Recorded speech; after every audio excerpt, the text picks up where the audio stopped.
Bonjour mes chers élèves, j'espère que vous êtes bien. Aujourd'hui, on doit commencer à expliquer un nouveau chapitre dont le titre Le cœur et la circulation sanguine.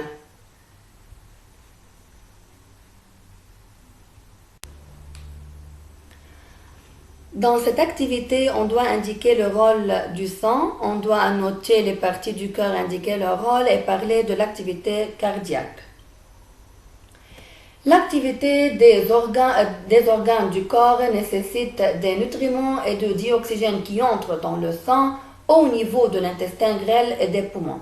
Ces éléments doivent circuler dans tout le corps pour arriver aux organes. Donc, le sang est distribué à tous les organes par l'appareil circulatoire. L'appareil circulatoire comprend le cœur et un réseau de vaisseaux sanguins, artères, veines et capillaires.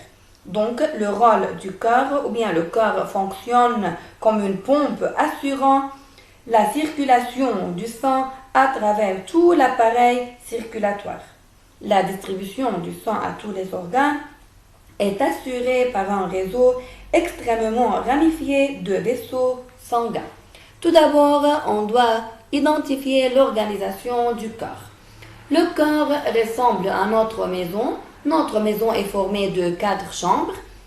Chaque chambre est spécialisée pour quelque chose, la cuisine, la salle à coucher, la salle de séjour et le salon.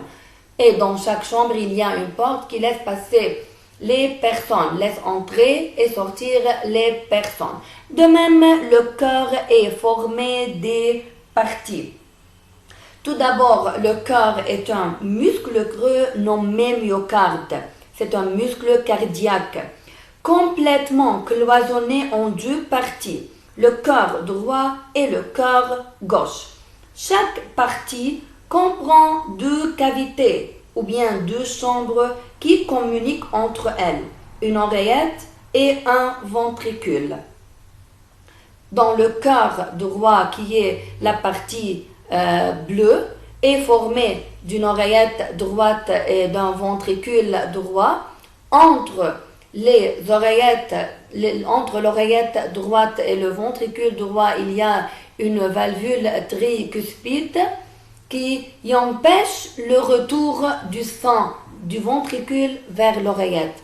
Donc, l'oreillette et ventricule, ce sont des chambres. La valvule, c'est la porte, par exemple, c'est la porte. Mais la porte de la maison permet l'entrée et la sortie des personnes, mais la valvule laisse circuler le sang de l'oreillette droite vers le ventricule et empêche son retour à l'oreillette droite. Le sang qui est dans le ventricule, il passe vers l'artère pulmonaire grâce aux valvules sigmoïdes.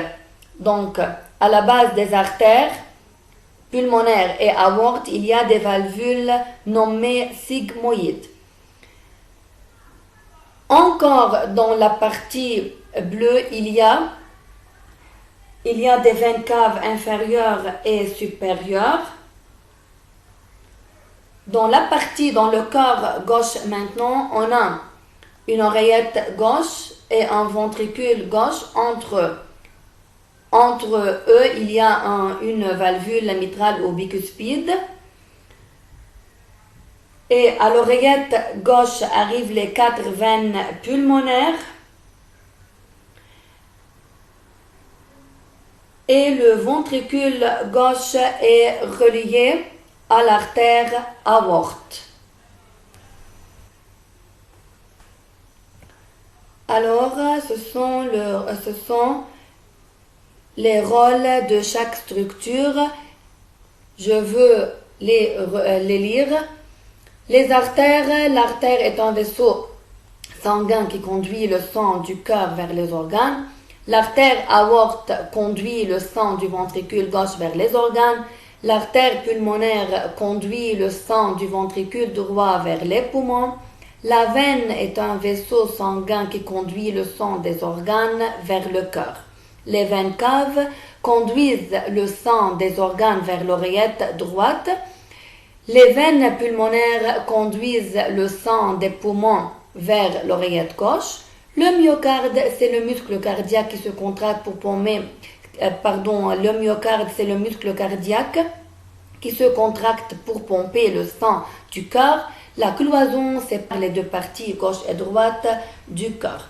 La valvule laisse le sang passer dans un seul sens et empêche le retour du sang dans un sens inverse. Valvule triguspide empêche le retour du sang du ventricule droit vers l'oreillette droite. Valvule mitrale ou bicuspide empêche le retour du sang du ventricule gauche vers l'oreillette gauche. Et la valvule sigmoïde empêche le retour du sang des artères vers les ventricules.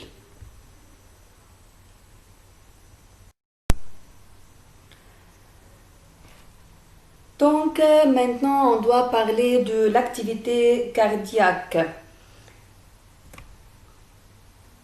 Le cœur bat régulièrement. On appelle rythme cardiaque le nombre de battements du cœur par minute. Le cœur humain bat à peu près 75 fois par minute chez un adulte au repos. Ce rythme est plus élevé chez les jeunes et diminue avec l'âge. Chaque battement cardiaque ou révolution comprend successivement 3 phases de durée différentes. Donc, on doit maintenant voir les 3 phases du cycle cardiaque. La première phase est appelée systole auriculaire. Regardez ce document. Les 2 oreillettes se contractent simultanément. La pression du sang dans ces cavités augmente. Les valvules tricuspides et mitrales s'ouvrent. Le sang est chassé dans les ventricules. Cette phase dure 0,1 seconde. Et ne pas oublier que les valvules sigmoïdes se ferment.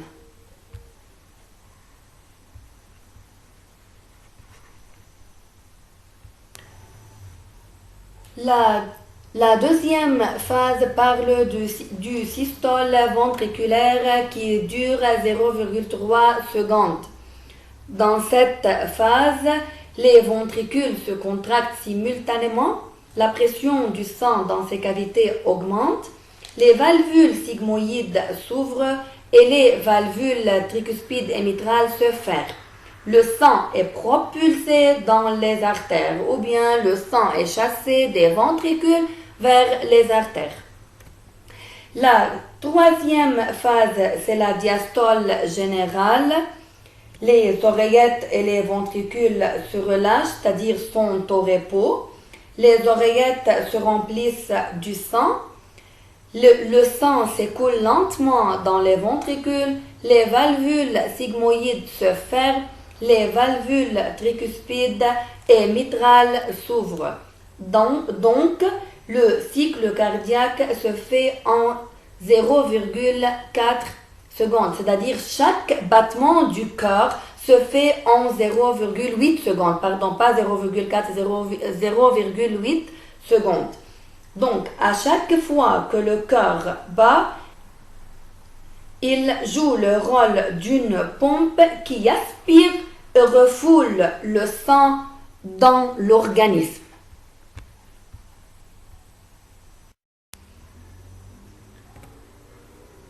Dans cette activité, vous devez retenir les parties du cœur, le rôle de chaque partie et les phases du cycle cardiaque. Et s'il vous plaît, essayez, mes élèves, de recopier le cours sur vos cahiers. Merci de votre attention.